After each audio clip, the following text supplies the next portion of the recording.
മലബാർ സഭയ്ക്ക് നേതൃത്വം കൊടുക്കാൻ ശേഷിയില്ലാത്ത ബിഷപ്പ് റാഫേൽ തട്ടിലിനെ പോലെയുള്ള മെത്രാൻമാർ ഈ കാലഘട്ടത്തിന് അനുയോജ്യമായ ആളല്ലെന്ന് വിശ്വാസികൾ സാക്ഷ്യപ്പെടുത്തുന്നു. അഡ്ജസ്റ്റ്മെന്റുകളും നീക്കുപോക്കുകളും കൊണ്ട് സഭയെ നയിക്കാമെന്നാണ് കരുതുന്നതെങ്കിൽ അത് നടക്കില്ലെന്ന് വിശ്വാസികൾ ഓർമ്മപ്പെടുത്തുന്നു. സീറോ മലബാർ സഭയിൽ ആരും തട്ടിൽ മെത്രാനെ അംഗീകരിക്കുന്നില്ല. ഇദ്ദേഹം മേജർ ആർച്ച് ബിഷപ്പായ ശേഷം എന്തെങ്കിലും നന്മ ഈ സമുദായത്തിന് ഉണ്ടായിട്ടുണ്ടോ എന്നാണ് വിശ്വാസികൾ ചോദിക്കുന്നത്. വിശ്വാസികളുടെ മുഴുവൻ രോഷവും ഏറ്റുവാങ്ങി ഈ പദവി തുടരുന്നത് ഏറ്റവും അപമാനകരമാണെന്നേ ഞങ്ങൾക്കും പറയുവാനുള്ളൂ. മേജർ ആർച്ച് ബിഷപ്പിനെ ഉപദേശിക്കാൻ കോമൺ സെൻസ് ഉള്ള മെത്രാന്മാരുടെ അഭാവം സഭയെ നശിപ്പിക്കുന്നു. സ്വന്തം പ്രതിച്ഛായ സംരക്ഷിക്കാനായി മൗനം പാലിക്കുന്ന ഇത്തരം മെത്രാന്മാർ ചുവന്ന അരപ്പട്ടയ്ക്ക് യോഗ്യരല്ല.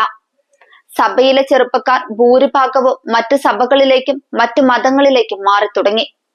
പാലായിലും തൃശൂരും ചങ്ങനാശ്ശേരിയിലും ചെറുപ്പക്കാരായ ആളുകൾ സഭ വിട്ടുപോയിട്ടുണ്ട്. പലരും മിശ്ര വിവാഹ ജീവിതത്തിലേക്ക് പ്രവേശിച്ചു. എന്നിട്ടും നേരം വെളുക്കാത്തത് ഈ സഭയിലെ മെത്രാന്മാർക്ക് മാത്രമാണ്. ഏത് നിഗൂഢ സ്വർഗത്തിൽ കഴിയുകയാണ് സീറോ മലബാർ മെത്രാന്മാരെന്നാണ് വിശ്വാസികൾ ചോദിക്കുന്നത്. അടുത്ത 5 വർഷത്തിനുള്ളിൽ സീറോ മലബാർ സഭയിൽ ചെറുപ്പക്കാർ അവശേഷിക്കില്ല. സമുദായത്തിലെ പ്രശ്നങ്ങൾക്ക് പരിഹാരം കാണുന്നതിന് പകരം തിരുവാതിരയും മാർഗം കളിയും ഓണക്കളിയുമായി കഴിയുകയാണ് മെത്രാന്മാർ. ജൂബിലികളും ആഘോഷങ്ങളും കുടിയേറ്റങ്ങളും സ്വർണ്ണക്കട ഉദ്ഘാടനങ്ങളുമായി കഴിയുകയാണ് സീറോ മെത്രാന്മാർ. ക്രിസ്തുവിന് സാക്ഷ്യം വഹിക്കാൻ ഈ ചുവന്ന അരപ്പട്ടക്കാർക്ക് കഴിയുന്നില്ല. എറണാകുളം അങ്കമാലി അതിരൂപതയിൽ തങ്ങളുടെ കുർബാനാക്രമം നടപ്പിലാക്കാൻ സാധിക്കാത്ത മെത്രാന്മാർ ചുവന്ന അരപ്പട്ട അഴിച്ചുവെച്ച് മുറിക്കൻ മെത്രാന്മാരെ പോലെ സന്യസിക്കാൻ പോകുന്നതാണ് ഉചിതം.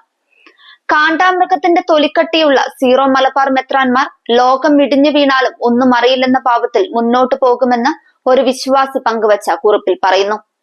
തട്ടിലിനെ പോലെ യോഗ്യത ഒട്ടുമില്ലാത്ത മെത്രാനെ അടിയന്തരമായി പുറത്താക്കിയില്ലെങ്കിൽ ഈ സഭ ഇല്ലാതാകും. വിശുദ്ധ കുർബാന അട്ടിമറിച്ച റാഫേൽ തട്ടിൽ എന്ന മെത്രാനെ സീറോ മലബാർ വിശ്വാസികൾ മുഴുവൻ ബഹിഷ്കരിക്കുന്നുവെന്നും കുറിപ്പിൽ ചൂണ്ടിക്കാട്ടി.